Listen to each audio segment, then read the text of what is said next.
বন্ধ হওয়ার আগে আল্লাহর দরবারে যদি ক্ষমা না চেয়ে গিয়ে থাকেন, তাবিজ যদি খুলে না ফেলে থাকেন, বাড়ি থেকে যদি বাপের মূর্তি সরিয়ে না ফেলে থাকেন, ছবি মূর্তি যদি টাঙ্গানো থাকে ভেঙে না ফেলে থাকেন, কোনো খাম্বায় গিয়ে যদি ফুল দেন, কোনো মূর্তিতে ফুল দেন, পাথরের মূর্তিতে ফুল দেন, ইট সিমেন্টের তৈরি মূর্তিতে ফুল দেন, বাড়িতে বাপের ছবিতে, হোটেলে বাপের ছবিতে ফুল ঝুলিয়ে রাখেন, অ্যালবামে বাপের ছবি ঝুলিয়ে রাখেন সম্মান করার জন্য, নেতা নেত্রীর ছবি ঝুলিয়ে রাখেন সম্মান করার জন্য, হাতে বালা পরেছেন, গলায় তাবিজ দিয়েছেন, হাতে আংটি দিয়েছেন, কুসংস্কারে বিশ্বাস করেন, এই দিনে এটা করলে এটা হবে, ওই দিনে এটা করলে এটা হবে না, অমুক দিনে বাকি দেওয়া যাবে না, অমুক দিনে বাঁশ কাটা যাবে না, অমুক দিনে বিবাহ দেওয়া যাবে না, ওই দিন শুভ নববর্ষ, ওই দিন শুভ জন্মদিন, ওই দিন শুভ ওই দিন অশুভ,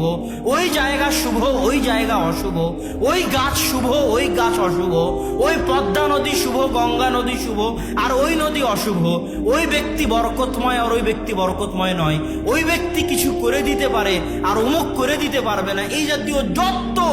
বিশ্বাস, আকীদা, কুসংস্কৃতি, কাজ কর্ম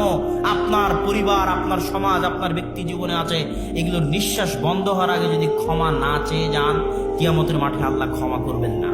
আল্লাহ সুবহানাহু ওয়া তাআলা আমাদেরকে শিরকের গুনাহ থেকে বেঁচে থাকার তৌফিক দান করুন। আল্লাহুম্মা আমিন।